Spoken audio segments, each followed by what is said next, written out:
दोस्तों नमस्कार। स्वागत है आप सभी का आप ही के अपने इस मंच पर जिसका नाम है मयूर जानी ऑफिशियल। जैसे कल हम जब लाइव में हम आपसे बात कर रहे थे तो हमने कहा था आपसे कि हम कोशिश करेंगे कि ये तो ठीक है खबरें हैं कि भाई युद्ध छिड़ गया, हमला हो गया ईरान पर, खामेनी साहब और उनका मैं तो कहता हूँ कि उनका कत्ल किया गया और जिस तरह से पूरा माहौल अभी बना हुआ है उस पर खबरें बहुत सारी हैं, खबरें आती रहती हैं। लेकिन हम समझने की कोशिश आज ये करेंगे, सीनियर जर्नलिस्ट वरिष्ठ पत्रकार हमारे देश के राकेश पाठक जी को हमने आज आमंत्रित किया है।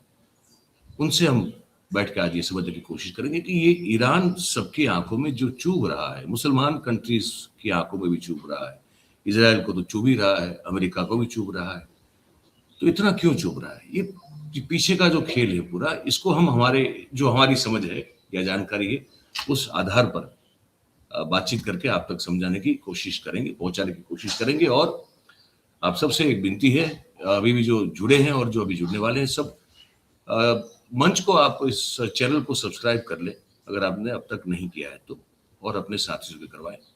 ये काम शुरू में कर लिया करें, ये आपसे विनती है। तो अब पाठक जी मेरे साथ जुड़ रहे हैं, मैं उनको साथ ले लेता हूं और बहुत बहुत स्वागत करता हूं सर आपका। Thank you. सर कोशिश ये है आज हमारी कि जैसे मैंने कहा अभी कि ईरान का ये जो एग्जिस्टेंस है वो काफी तकलीफदेह है। मिडिल ईस्ट में जो सऊदी अरेबिया है उनको भी है, यूएई को भी है, ऑब्वियसली पाकिस्तान को, इजराइल को तो है ही है। तो इन सब के पीछे के जो कारण है या तो कहानी या तो एक हिस्ट्री है विथ रीजनेबल लॉजिक, हम उन दर्शकों तक पहुंचाने की कोशिश करेंगे आपके साथ बातचीत करके सर। तो शुरू करते हैं। अब आप अगर मेरे ख्याल से अब मंच जो है संभाल लें तो अच्छी बात रहेगी। जी, बहुत बहुत शुक्रिया मयूर भाई। देखिए, इस वक्त पूरी दुनिया की नजरें ईरान पर टिकी हुई हैं। जी, पहले तो ये जो लड़ाई 3 दिनों से चल रही है, थोड़ा सा उसकी बात कर लें, फिर कारणों पर जाएंगे। जी, अमेरिका भी अब ये मानने लगा है कि उससे अनुमान लगाने में, अंदाजा लगाने में कोई भूल हो गई। जी, अमेरिका को, डोनाल्ड ट्रंप को, इजराइल को, उसके पिट्ठू देशों को ऐसा लगा होगा कि 1-2 दिन की स्ट्राइक में ईरान घुटनों पर आ जाएगा। लेकिन जिस तरह से ईरान ने अपने सुप्रीम लीडर की मौत के बावजूद, जैसे आपने हत्या बिल्कुल ठीक कहा है, इसके बावजूद जिस तरह लड़ाई को जारी रखा है, और बल्कि न केवल जारी रखा है बल्कि और ज्यादा पुरजोर मुंहतोड़ जवाब दिया है। तो एक तो यह है कि यह लड़ाई लंबी खिंचने वाली है। खुद डोनाल्ड ट्रंप ने स्वीकार कर लिया है कि 4-5 हफ्ते चल सकती है। बहुत बड़ी बात होती है कि जिस लड़ाई में अमेरिका खुद शामिल हो सीधे, वो लड़ाई अगर 4-5 हफ्ते चलने वाली है तो सिर्फ इसका अंदाजा लगाया जा सकता है कि जिसके खिलाफ लड़ाई है वो खुद कितना ताकतवर है। जी, ईरान के बारे में बहुत सारी भ्रांतियां हैं लोगों को, खासतौर से जो महिलाओं पर पाबंदियों को लेकर दुनिया में पश्चिमी मीडिया एक नैरेटिव गढ़ता है कि जैसे वहां पर महिलाओं पर बहुत अत्याचार होता है। निश्चित तौर पर जो पाबंदियां हैं, महिलाओं पर जो जुल्म हुए, उसे कोई स्वीकार नहीं कर सकता। जो पर्दादारी को लेकर पाबंदियां लगाई गई, इस्लामिक देश बनने के बाद, एक धार्मिक राष्ट्र राज्य बनने के बाद महिलाओं पर बहुत जुल्म हुआ है। इसके बावजूद कम लोग जानते होंगे कि ईरान में 50% से ज्यादा महिलाएं हायर एजुकेशन में है, वैज्ञानिक हैं, बड़े बड़े ओहदों पर काम करने वाली हैं। ये एक दूसरा पक्ष है जो आमतौर पर नहीं बताया जाता। जी, अब सवाल यह है कि ईरान खटक क्यों रहा है। यह आपका सवाल बिल्कुल वाजिब है। अमेरिका को, इजराइल को, आसपास के खाड़ी देशों को, जो खुद मुस्लिम देश हैं, उन्हें ईरान इतना क्यों खटकता है? इसकी सबसे बड़ी वजह यह है कि ईरान ने अब तक कभी भी अमेरिका के सामने सरेंडर नहीं किया। जी, उसने अपनी सोवरेनिटी को बनाकर रखा है, बचाकर रखा है। उसकी मर्जी है कि वो कौन सी मिसाइलें तैयार करे, कौन से टैंक बनाए, कौन से ड्रोन बनाए। उसके पास अपना सैटेलाइट सिस्टम तक है। इस अंतर को समझना होगा मयूर जी। जी ईरान बिल्कुल। कोई ऐसा देश नहीं है कि जो आप समझ रहे हो कि बाकी के जो खाड़ी देश हैं जो सिर्फ पर्यटन या तेल पर ही निर्भर हैं, उनके पास अपनी सेनाएं तक नहीं है, जो अमेरिका की गोद में बैठे हुए हैं। उनके जी यहाँ अमेरिका के फौजी अड्डे हैं। अब जो मूल लड़ाई है उसका बहाना है परमाणु हथियार। अमेरिका जी जिस तरह इराक को तबाह करने पहुंचा था, सद्दाम हुसैन पर यही तो आरोप लगा रहा था कि वो जी जैविक हथियार बना रहा है इराक, या परमाणु हथियार बना रहा है, हमें उसकी लैब देखनी है। वहां कुछ नहीं मिला, इराक तबाह हो गया, सद्दाम हुसैन मारे गए। इसके बावजूद ऐसा कोई सबूत नहीं मिला।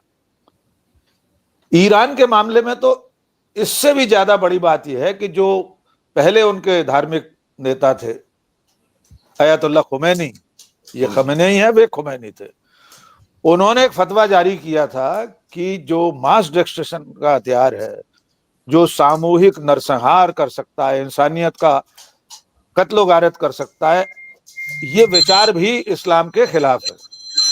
इसलिए ईरान कभी भी परमाणु हथियार नहीं बनाएगा। जी उनके इस फतवे को उनके उत्तराधिकारी अयातुल्लाह अली खमनेई ने भी जारी रखा।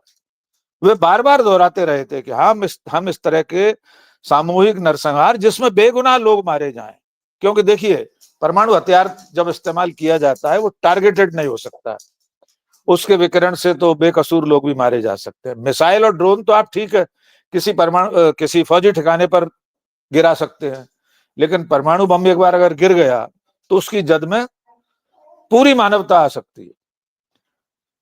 हथियार न बनाने का ऐलान होते हुए भी अमेरिका इस जिद पर अड़ा हुआ था कि ईरान ने परीक्षण कर लिया है, परमाणु हथियार बना लिए हैं।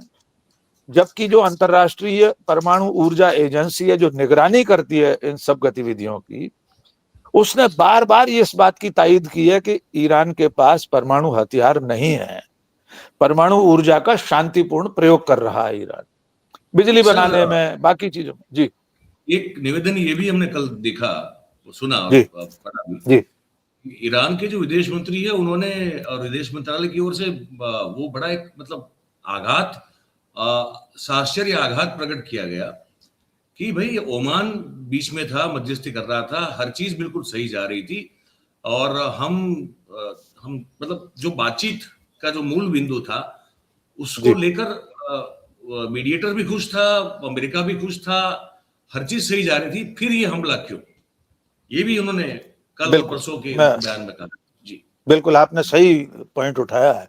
देखिए उसके बारे में एक बहुत लंबी पोस्ट ओमान के ही एक कर्मचारी या अधिकारी की आई है, बहुत लंबा उसने विस्तार से वर्णन किया है कि अगर पानी के गिलास पास रखे हैं तो उसका क्या अर्थ है डिप्लोमेसी में, पानी के गिलास दूर रखे हैं तो उसका क्या अर्थ है, लोगों के तेवर कैसे हैं, कागज आदान प्रदान बातचीत कैसी चल रही है, इतना लंबा उसने लिखा है। वो तो इस बात को प्रमाणित कर रहा है कि ईरान हर तरह से तैयार था बातचीत की टेबल पर। कोई ऐसा पॉइंट ही नहीं आया था जिसमें लड़ाई की गुंजाइश हो।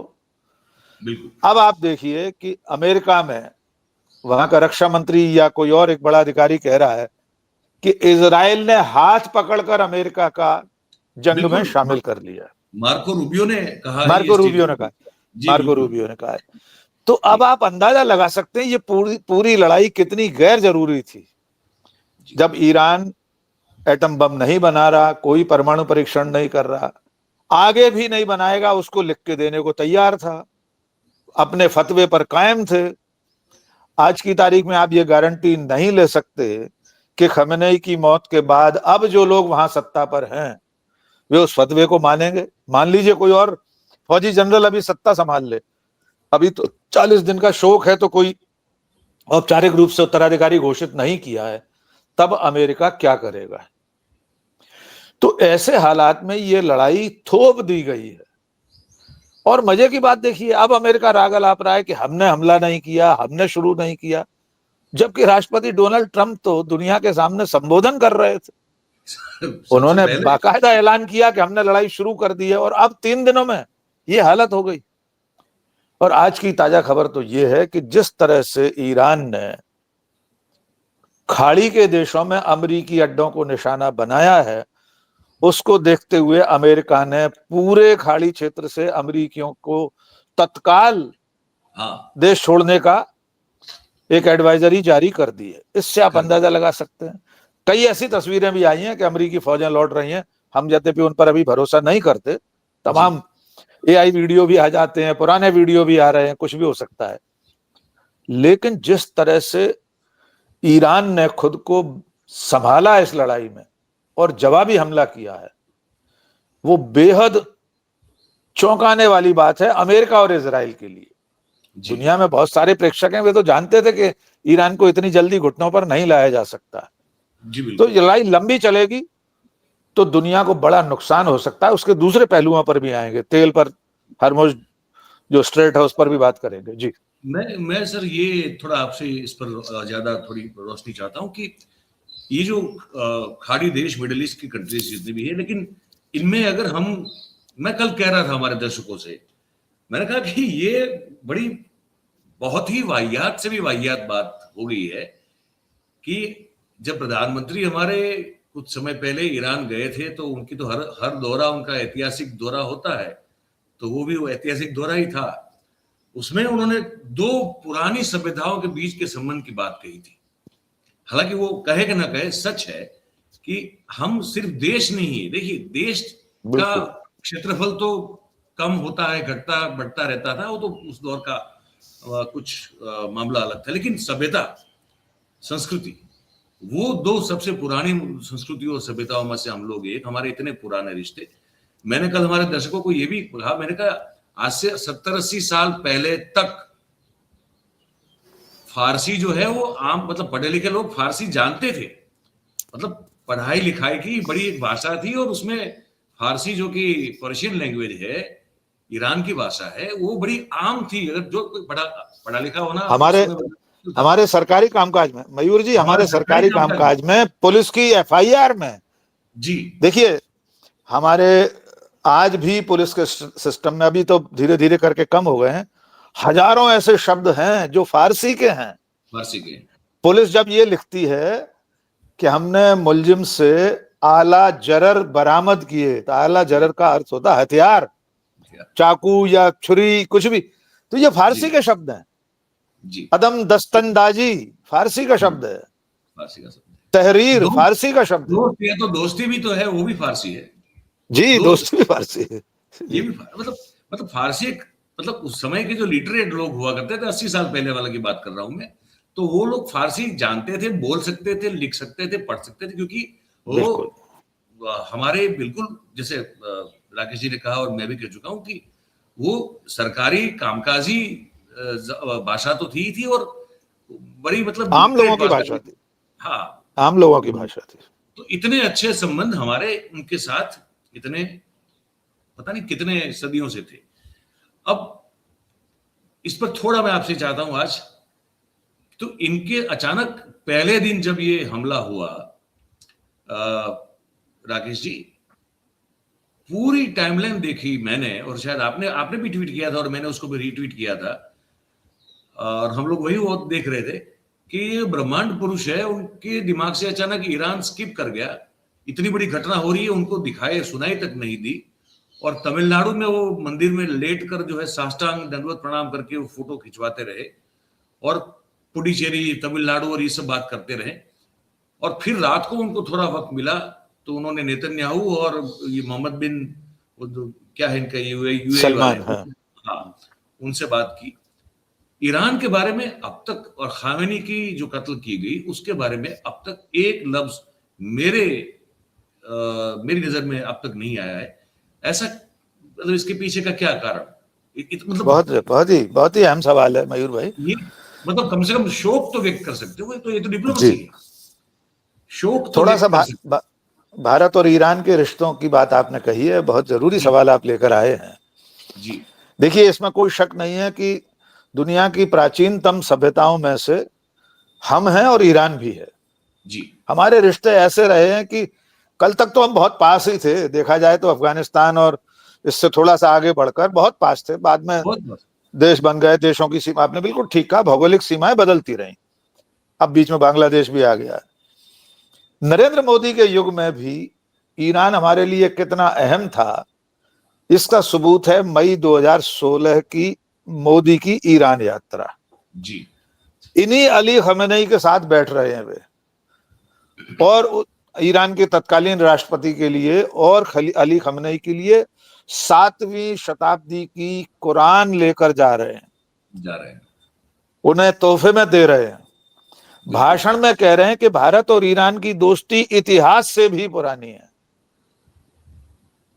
और उसी दौरे में 12 समझौते होते हैं, जिनमें से एक चाबहार है।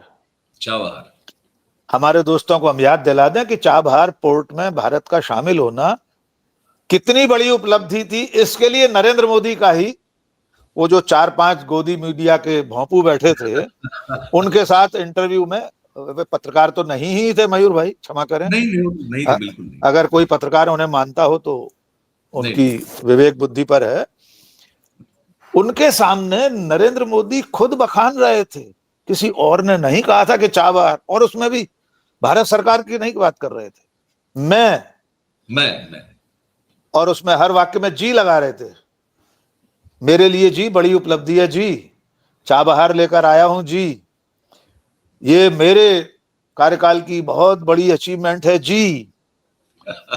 तो चाबहार इतनी बड़ी अचीवमेंट था जी कि जिसमें $150 मिलियन हम खर्च कर चुके हैं। तो अभी 2 महीने पहले बोरिया बिस्तर गोल करके वहां से भाग क्यों आए, किसके डर से? इस बारे में देश में किसी को आपने अब तक ऑफिशियली बताया भी नहीं? कुछ नहीं बताया सर, मैंने वीडियो बनाया था उसी दिन तत्काल, और देखिए किस तरह वापस आए हैं। उस प्रोजेक्ट का ईरान और भारत अफगानिस्तान जो प्रोजेक्ट है चाबहार, उसकी एक पोर्टल था, वेबसाइट थी, अचानक उस दिन गायब हो गई, वो डिलीट हो गई पूरी तरह। अगर आप इंटरनेट पर ढूंढने चलेंगे कि इंडिया की चाबहार संबंधित जो वेबसाइट है या पोर्टल है वो कहाँ है, तो आपका सर्च इंजन हाथ जोड़ लेगा, मिलेगी नहीं, आपको नहीं मिलेगी, बिल्कुल सही। उसमें जो इंडिया की तरफ से डायरेक्टर्स थे उन सबके इस्तीफे करा दिए गए, बिना शर्त हम वापस आ गए। हमारा जो पैसा खर्च हुआ वो बट्टे खाते में चला गया, वो तो वापस मिलना नहीं, उसकी किसी शर्त में शामिल नहीं था। हमने चाबहार क्यों छोड़ा उस पर बात करेंगे, फिर इस पर आएंगे कि इस वक्त ईरान से इतनी दूरी क्यों हो गई जी। चाबहार छोड़ा हमने इसलिए है कि अमेरिका का दबाव है, अमेरिका ईरान का दुश्मन है। ऑपरेशन सिंदूर के बाद से अमेरिका हमारी विदेश नीति, रक्षा नीति, वाणिज्य व्यापार नीति सब कुछ तय कर रहा है। हमारी विदेश नीति अब विदेश से तय हो रही है मयूर जी। तो अमेरिका चाहता था कि हम ईरान से अपने रिश्ते तोड़ लें, उनके डर के चलते हम चाबहार समझौते से बाहर आ गए, और वो छोड़ आए अपन $150 मिलियन छोड़ा है, चले गए। वो तो कभी वापस नहीं मिलना $1 उसमें से, ये हमारे आपके टैक्स का पैसा था।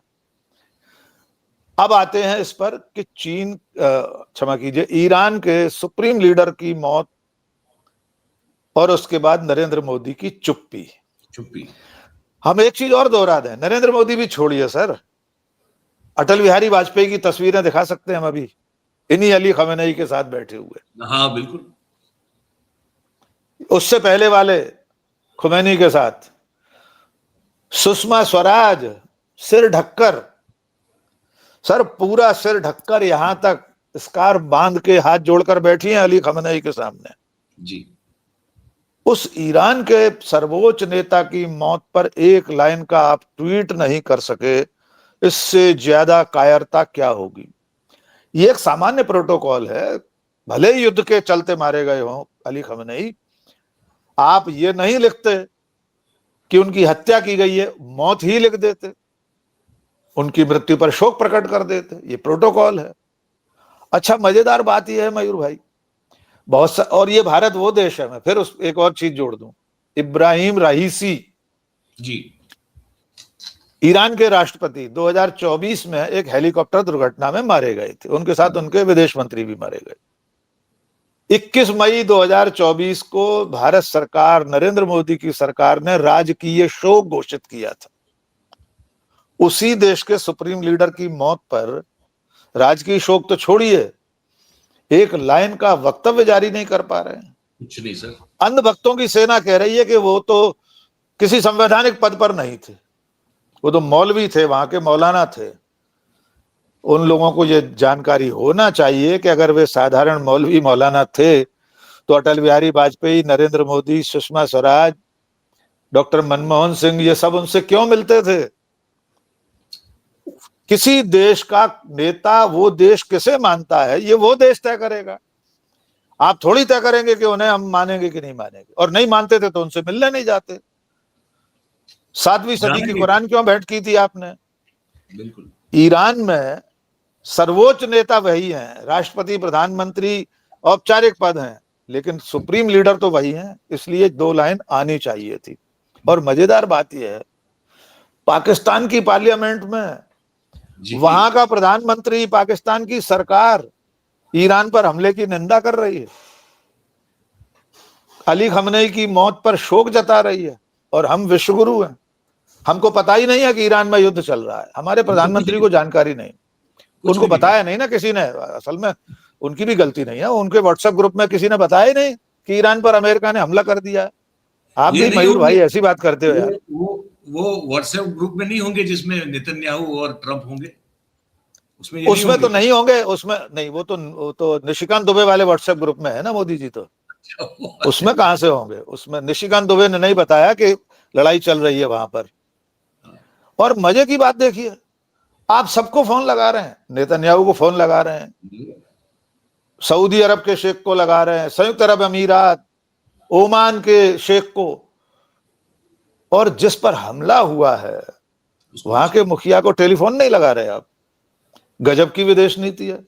और इसका चरम, एक सबसे जरूरी बात आज की और सबसे गंभीर बात जोड़ दूं मयूर भाई, हमारे लिए शर्म से डूब मरने का दिन है। इजराइल की सेना का एक कमांडर कह रहा है, बात चल रही थी वहां ड्रोन को लेकर कोई, तो पत्रकार ने कहा अपने पास तो प्रोडक्शन की कोई लाइन ही नहीं है, तो वो कहता है 1.4 बिलियन इंडियंस हैं तो हमारे काम के लिए। यानी अब हम इजराइल का उपनिवेश बन गए हैं। 140 करोड़ भारतीय इजराइल की मर्जी के बंधुआ मजदूर हैं। वो जो काम बताएगा वो हम करेंगे। माफ करिए, नरेंद्र मोदी जी से भी आग्रह है, कम से कम उसमें से 2 नाम माइनस कर दीजिए, मयूर जानी और डॉक्टर राकेश पाठक। उन 140 करोड़ लोगों में शामिल नहीं है जिन्हें इजराइल के कमांडर ने बंधुआ मजदूर कहा है। हम उसके लिए काम करने वाले नहीं हैं। इसमें ये एक बात और जोड़ लीजिए सर, दुनिया में कभी नहीं होता कि कोई देश एक बड़ी लड़ाई में जा रहा हो और उस देश की यात्रा पर भारत जैसे देश का मुखिया जाए और उसके 36 घंटे बाद वो देश हमला कर दे। कब होता है ये होता सर है, होता है ये तब होता है जब वो देश इस भूमिका में जाए कि लड़ाई को रुकवाने या मध्यस्थ की भूमिका में हो। हमारे प्रधानमंत्री अगर इजराइल इस काम से जाते कि वे ईरान और इजराइल का संघर्ष रोकने के लिए वहां गए थे, तो 36 घंटे नहीं 2 घंटे पहले भी जाते तो हमें गर्व होता। और ऐसा हुआ है।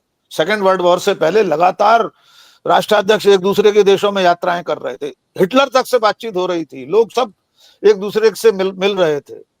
इंग्लैंड के प्रधानमंत्री, इंग्लैंड के विदेश मंत्री की वार्ता चल रही थी, अमेरिका के राष्ट्रपति की वार्ता चल रही थी। ये सब चीजें निर्धारित प्रोटोकॉल में हो रही थी। लेकिन हमारा प्रधानमंत्री न जाने किस काम से इजराइल गया था, कौन से समझौते हुए, आज तक जानकारी नहीं। इजराइल की इस यात्रा का उद्देश्य क्या था, आज तक भारत सरकार ने ऑफिशियली नहीं बताया।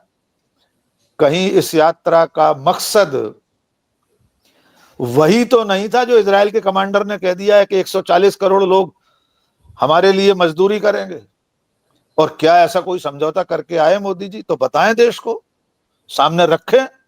संसद शुरू होने वाली होली के बाद, संसद के पटल पर रखना चाहिए। किसी विदेश यात्रा से जब प्रधानमंत्री लौटते हैं और अगर सत्र चल रहा होता है तो पहला हक संसद का होता है। प्रधानमंत्री को या किसी भी मंत्री को औपचारिक सूचना पहले देश की संसद को देनी होती है। ये प्रोटोकॉल है, परंपरा है, संसदीय लोकतंत्र में यही होता है। तो भाई साहब नरेंद्र मोदी जी किस लिए गए थे इजराइल? अब इसका उत्तर यह है एक लाइन में, वे इसलिए गए थे क्योंकि उन्हें बुलाया गया था। वे अपनी मर्जी से नहीं गए थे, उनको नेतन्याहू ने बुलाया था। उन्हें डोनाल्ड ट्रंप को खुश करने के लिए वहां जाना था, क्योंकि इजराइल को दुनिया को यह बताना था कि हम जिस लड़ाई में कल जा रहे हैं। इस दौरे की घोषणा नेतन्याहू ने की थी, हमने नहीं की थी पहले। हमने नहीं की थी, कोई औपचारिक सूचना हमने नहीं दी थी। ये नेतन्याहू ने अपने एक वक्तव्य में वहां पे बोल दिया कि अगले हफ्ते महान भारत देश के महान प्रधानमंत्री मेरे परम मित्र नरेंद्र मोदी आ रहे हैं। उसके बाद तो हमको पता चला अच्छा ये जा रहे हैं, तो फिर इनकी ओर से औपचारिक घोषणा हुई। बिल्कुल सही कह रहे हैं आप सर। मैं इसीलिए कह चुका हूं कि भारत की विदेश नीति विदेश से तय हो रही है जी। भारत की विदेश मंत्रालय का दफ्तर अब विदेश में है, या तो ओवल ऑफिस में है व्हाइट हाउस के, या नेतन्याहू का जो दफ्तर है, मुझे नहीं मालूम उसका नाम क्या है, वहां से हमारी विदेश नीति तय हो रही है। हम क्या करेंगे, हम क्या खरीदेंगे, हम क्या बेचेंगे, हम कितना टैक्स देंगे। हम अमेरिका से टैक्स नहीं लगाएंगे, अमेरिका के ऊपर 0% टैरिफ करेंगे। इसका ऐलान भारत का प्रधानमंत्री नहीं कर रहा, डोनाल्ड ट्रंप कर रहा है। मैं एक लाइव डिबेट में था मयूर भाई, आपने बिल्कुल ठीक याद दिलाया जी। तभी नेतन्याहू का ये बयान आया था कि मेरे दोस्त भारत आ रहे हैं। मैंने वहीं उसी समय अपडेट किया, लोग हैरान रह गए हमारे साथी पत्रकार कि इसकी सूचना नेतन्याहू दे रहा है, विदेश मंत्रालय एक औपचारिक सूचना नहीं दे रहा। कुल मिलाकर नरेंद्र मोदी को नेतन्याहू ने और डोनाल्ड ट्रंप ने इस्तेमाल कर लिया सिर्फ एक परसेप्शन के लिए कि भारत इस लड़ाई में हमारे साथ है। और अंतिम बात, अगर प्रधानमंत्री को, दो सवाल है, अगर प्रधानमंत्री को इजराइल यात्रा के दौरान यह मालूम था कि इजराइल अमेरिका पर लड़ाई छेड़ने वाला है, तो क्या प्रधानमंत्री की जिम्मेदारी नहीं थी कि वे ईरान और खाड़ी देशों में जो भारतीय हैं उनके लिए कोई एडवाइजरी जारी करवाते? बिल्कुल। अगर इसका दूसरा प्रश्न, अगर उन्हें यह नहीं मालूम था कि इजराइल अगले 35वें घंटे युद्ध छेड़ने वाला है, तो ये उससे भी बड़ी नाकामयाबी है हमारी, बहुत बड़ी। कि हमारा काउंटर इंटेलिजेंस एजेंसी रॉ पूरी दुनिया में काम करती है, हमारी काउंटर इंटेलिजेंस एजेंसी रॉ जो है, विदेश मंत्रालय के इतने सारे अधिकारी कर्मचारी होते हैं, क्या इजराइल स्थित हमारा विदेश मंत्रालय प्रधानमंत्री को इतना संकेत नहीं कर सका कि सर आप यहां आए हो, कल से लड़ाई शुरू होने वाली है, तो कम से कम इतनी एडवाइजरी तो जारी करते जाइए, या लौट कर जारी कर दीजिए, कुछ तो भनक लगी होगी। बिल्कुल। आप अगर किसी दूसरे मोहल्ले में अपने दोस्त से मिलने गए और उसकी बिल्कुल पड़ोस के घर से लड़ाई होने वाली चंद घंटे बाद, तो क्या उस मोहल्ले में आपको कोई हलचल, कोई तेवर दिखाई नहीं दिए? आज कितने भारतीय फंसे हुए हैं खाड़ी देशों में, कोई सुध लेने वाला नहीं, कोई ऑपरेशन नहीं चल रहा। मैं तो कह रहा हूं operation Narendra Modi, operation lotus, operation Chanakya, operation देसी जेम्स बॉन्ड, कोई भी नाम रख के भारतीयों को वापस लाइए। दुबई में फंसे हुए हैं, आ रहे हैं, धीरे धीरे आना शुरू हुए हैं, लेकिन कोई बड़ा ऑपरेशन। और एक अंतिम बात, हमारे पौपो रूस और यूक्रेन का युद्ध रुकवा देते हैं, तो मेहरबानी करके पौपो इस युद्ध को भी रुकवा दीजिए। एक फोन पर रुकवा दिया था भाई। मैं उस एंगल पे आ रहा था, वो अलग से मुझे नहीं, हम आज थोड़ा बात करेंगे, थोड़ा आप सर वक्त निकालिएगा, थोड़ा मुझे लगता है इस मुद्दे पे आएंगे। उसका मेरा जो मन में एंगल चल रहा है वो ये है कि इस मुद्दे पर ऐसे बात होनी चाहिए कि जर्नी फ्रॉम वॉर रुकवा दी पापा, तो पापा को पता ही नहीं है कि वॉर हो रही है। बिल्कुल सही बात। ये जो पापा है उसने वॉर रुकवा दी से लेके मुझे पता ही नहीं वाली जो मुझे पता ही नहीं वॉर हो रही है, ये गजब की सफर है। लेकिन आपने ये जो कहा है ना, मैं दर्शकों को सुनाना चाहता हूं आपकी परमिशन से। वो उसने मुझे सबसे बड़ी उसमें आपत्तिजनक बात क्या लगती पता है? वो जो आदमी है जो बैठा है इजरायली विदेश मंत्रालय से जुड़ा हुआ है, वो ये कहता है कि we do have all India वो कह रहा है कि भारत पूरा हमारा है। पूरा माल है। मतलब किसने बेच दिया भाई, कब बेच दिया? और वो कह रहा है कि वो तो है, फिर आता है कि 1.4 billion people are there to work for us, manufacture करेंगे हमारे लिए। हम मतलब हमको बंधुआ मजदूर बना दिया गया है, ये हमको पता ही नहीं है। ये है। और मैं इसलिए ये जो है बिल्कुल सुनवा दीजिए। हिब्रू में बोल रहे हैं, लेकिन आप नीचे आपको सबटाइटल मिलेंगे, आप सबटाइटल दर्शक जो है इसको देखें, जरा सुने। ये है, इसको देखिए। מעניין אפרופו עכשיו ההסבר שאנחנו יושבים ונותנים לעם ישראל, אזעקה ראשונה, אזעקה שנייה, שאר המדינות שהותקפו ברחבי המפרץ רבתי, אין להם. אין להם. אין להם. תכף נראה גם מה קרה להם. לחלקם אין בכלל הגנה, ולחלקם גם יש הגנה נתראה. ומשפט אחד רק בזה, מערכות הביטחון הישראליות בשנים הקרובות יהיו מאוד מאוד עסוקות בלמכור מערכות נשק. חד משמעית. ये कह रहे हैं कि हम कुछ ही मतलब आने वाले दिनों में हम आर्म्स, एम्युनिशंस और हथियार जो है वो बड़ी मात्रा में लोगों को, इन सब लोगों को बेचेंगे और इसके लिए बड़ी प्रोडक्शन लाइन हमारी खड़ी हो जाएगी। फिर उसको पूछा जाता है भाई हमारी तो प्रोडक्शन लाइन है ही नहीं, इतना हम कैसे प्रोड्यूस करेंगे? फिर ये जवाब देता है יש, בהודו, לקחנו את כל הודו. תשמע, אנחנו צריכים 1,400,000,000 שיצרו לנו, אתה מבין? לכל העולם.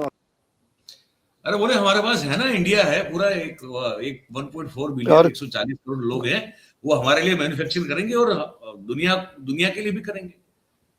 अब ये और देखिए किस तरह हंसते हुए, मतलब हंसी ठट्ठा हो रहा है भारत को लेकर, ठट्ठा हो रहा है सर। और मतलब ये बंधुआ मजदूर ये बनाने की बात जो है, ये प्रधानमंत्री को कम से कम, अब ये भी वहीं से लोग कह रहे हैं, हमको समझ में आ रहा है। और अच्छा, इसका भी कोई रिजोइंडर तो नहीं है, इस पर भी विदेश मंत्रालय की ओर से कोई ऐसी बात नहीं है कि इसका कोई विरोध किया गया हो या इसको खारिज किया गया हो, ऐसा भी कुछ नहीं है। तो सवाल तो फिर ये सब होते ना मन में कि भाई आप वहां जाते हैं, आपको बुलाया जाता है, तभी आप जाते हैं, आप धूम हिलती हुई पीछे जो है दिखती है आपकी, अब जो देख सकता है उसको दिखेगा कि वो धूम हिल रही है बहुत जोरों से, और धूम दबी भी हुई है ये भी दिखता है। तो ये स्थिति हमारी आप इन्होंने आज बना के रख दी है। दो बिंदु है जिस पर मैं आपसे बात चाहूंगा, हम हो सके उतना संक्षिप्त में करेंगे। एक ये है कि क्या ईरान का शिया पंथी होना ही एकमात्र बाकी के मुस्लिम देशों को चुभ रहा था या चुभ रहा है, या कोई और भी कारण है आपकी नजर में? देखिए, वो धार्मिक एंगल तो इसमें है ही, शिया और सुन्नी का जो ऐतिहासिक संघर्ष है, एक दूसरे के साथ असहमति है, वो अपनी जगह है। लेकिन ज्यादा बड़ी बात यह है कि ईरान अपने पैरों पर खड़ा हुआ एक स्वाभिमानी देश है।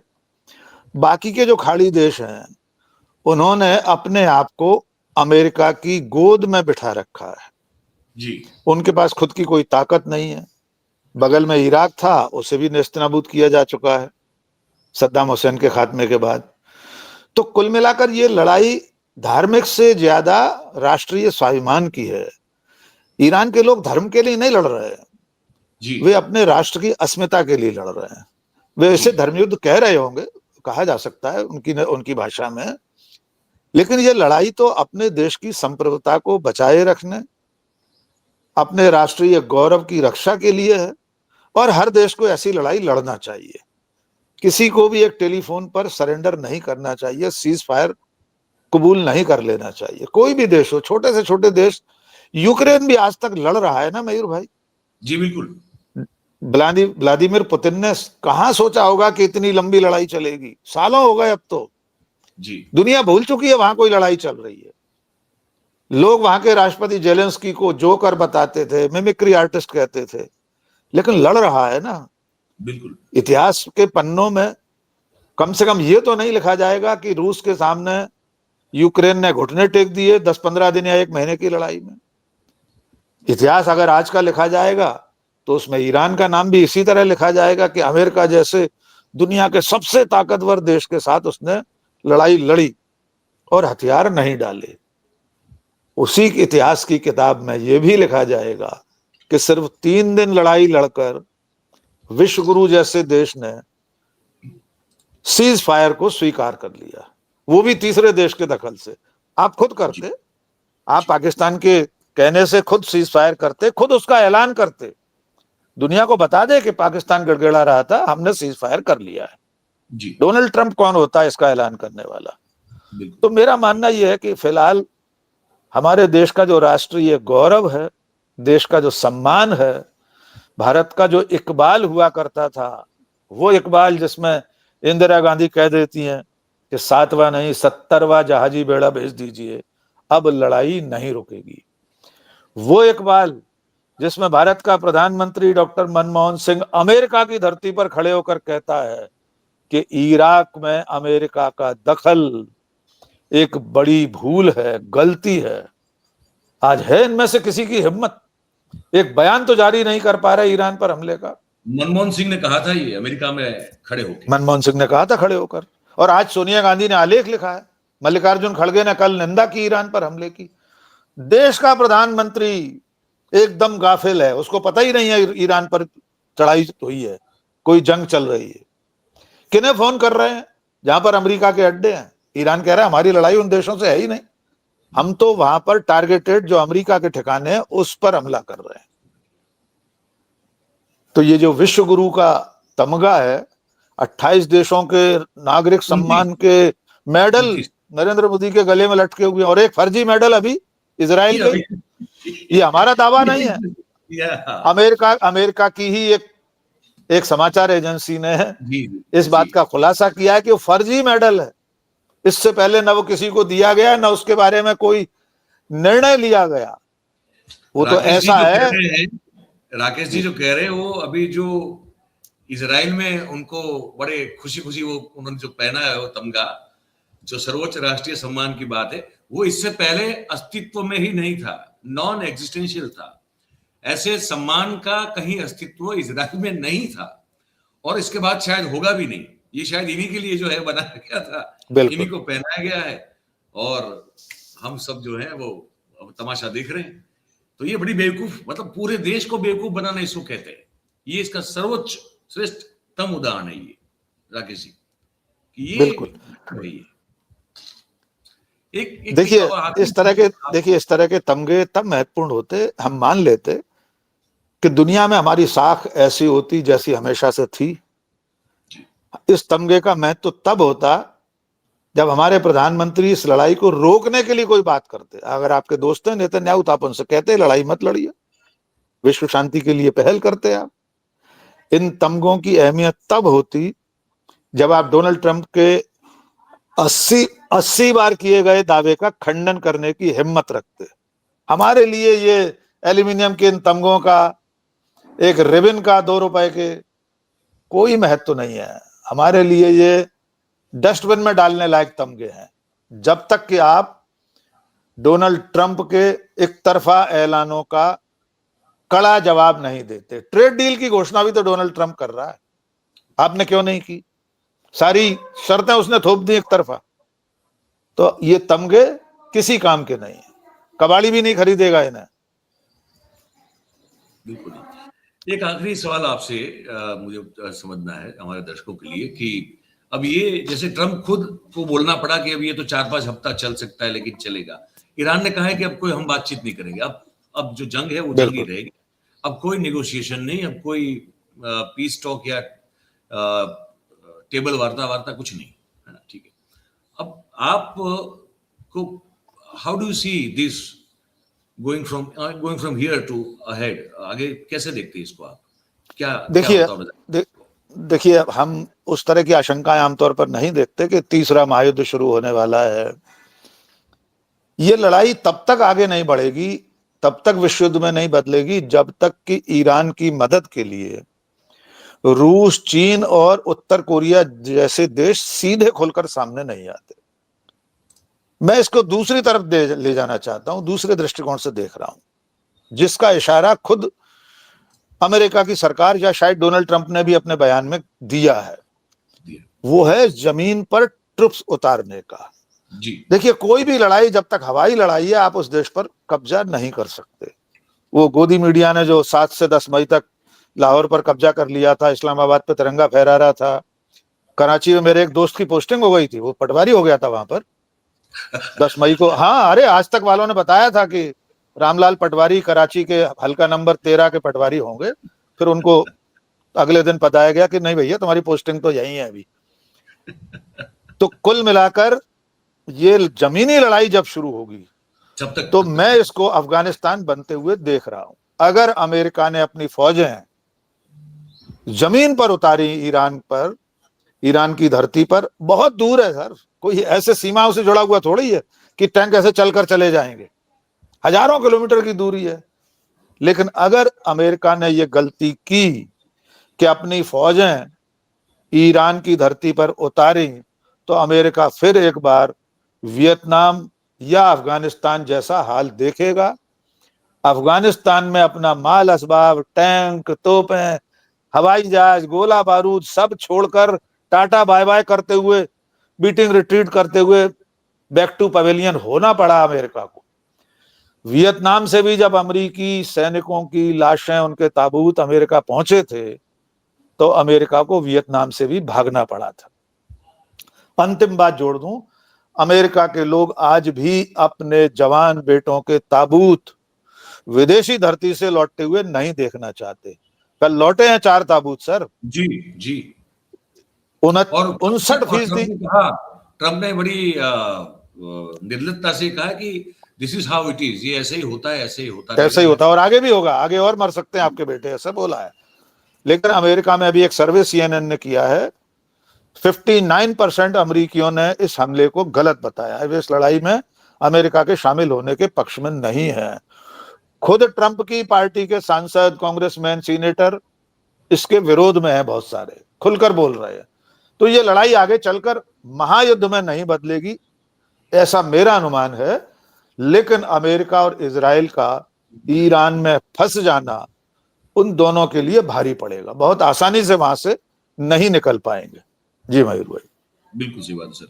आखिर में मैं बस एक छोटा सा वीडियो दिखाना चाहता हूं जो एक्चुअली एक तरह से मीम है, और ये मीम है जो हमारे विश्व गुल्लू की जो एकमात्र सिद्धि उन्होंने इस मेरे ख्याल से इस पूरे अपने कार्यकाल में जो प्राप्त की है, और वो अद्भुत है, वो सिद्धि अद्वितीय है, वो अकल्पनीय है, और ये सिद्धि मेरे ख्याल से और कोई नहीं पा सकता।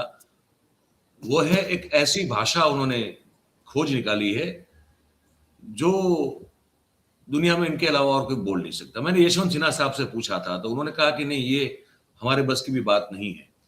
तो उस भाषा की नकल करने का एक कोशिश जो है एक बहन ने की है। तो मैं सिर्फ जाते जाते, क्योंकि अब होली का त्योहार भी है तो सबको उसके लिए बधाई भी हमने कल भी दी थी, आज भी दे रहे। एक दिन आज शायद नहीं है, लेकिन कल फिर रंगों से होली खेली जाएगी। मैं खेलता नहीं हूँ, अलग बात है कभी, पर आप जो खेलते हो सबको, लेकिन थोड़ा लाइटर वे में ये दिखा देना चाहता हूं मैं कि ये ऐसी भाषा है आप नहीं सीख सकते। ये बहन ने कुछ कोशिश की है, ये देखिए। My friend, the land has beard you cannot do. My friend, tutu. As in, umbrella coach. Yes, sir. Namaskar. क्या बता रहा ये बताओ क्या वो without you make it up. You Mumbai. You like a joggy.